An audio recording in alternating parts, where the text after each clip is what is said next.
Hello,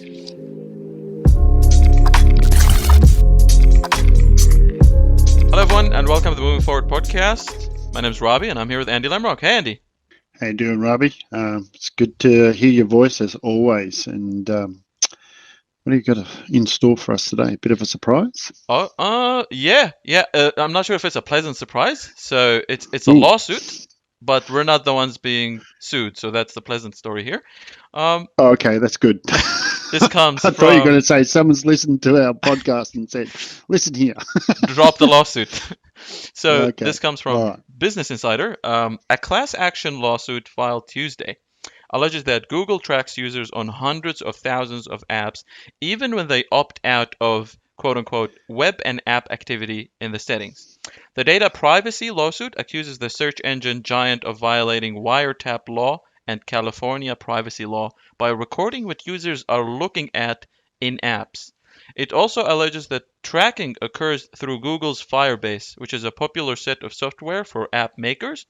The data privacy lawsuit is the second filed against Google by the law firm Boyce Schiller Flexner, and I hope I didn't butcher the name, on behalf of a handful of individual consumers, which makes it a class action lawsuit. The firm's clients also have included Google competitors such as Facebook and Oracle.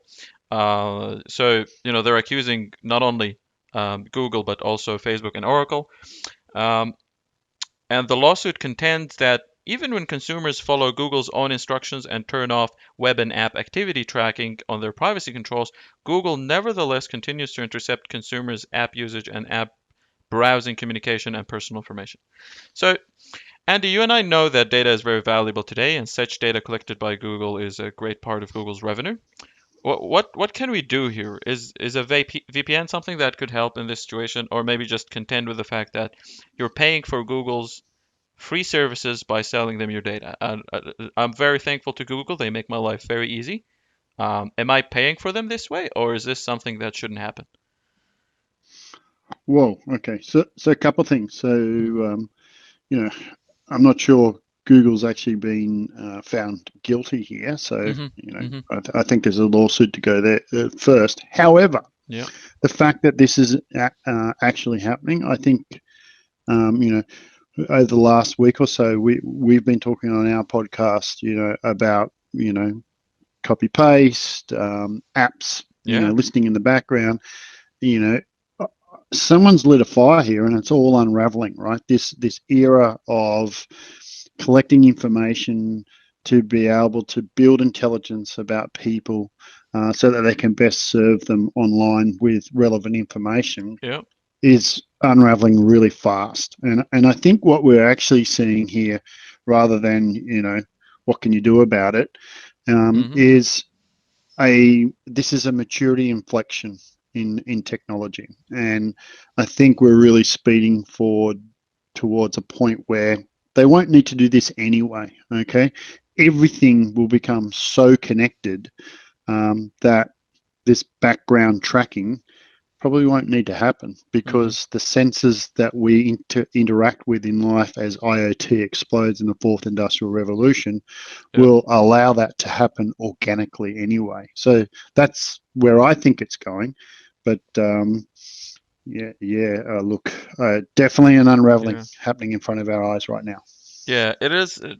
I don't think everyone is as concerned about this kind of privacy as we would because we work in a field of cybersecurity.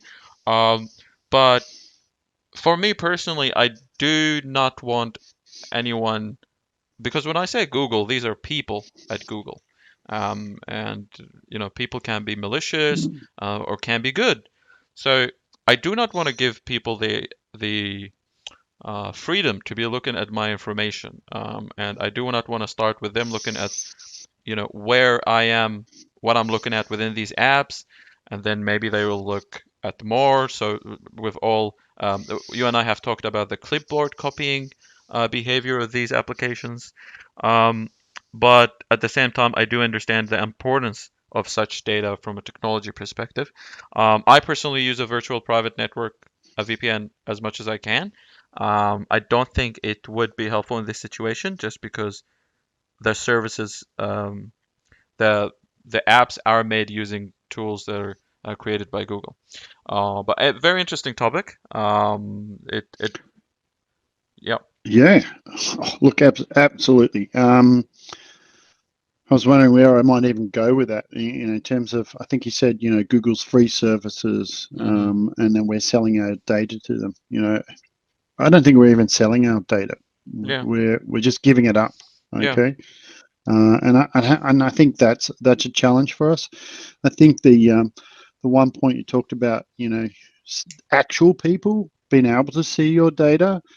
That's kind of like, when we have the PCI standards about credit card payment. That, yeah, if you buy something over the phone and the person says, oh, can you just read out your credit card? I mean, like that's a breach right there. yeah, I mean, can you imagine, all of these call centers just writing down your credit card details? Oh, can you give me a three-digit number on the back as well, and all of that sort of stuff.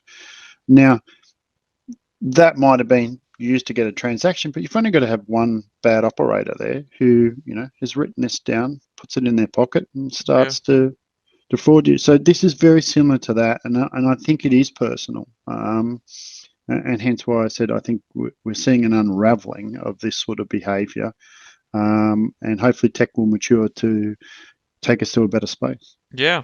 So this is happening, and we might just have to live with it, or maybe this lawsuit will take us somewhere there.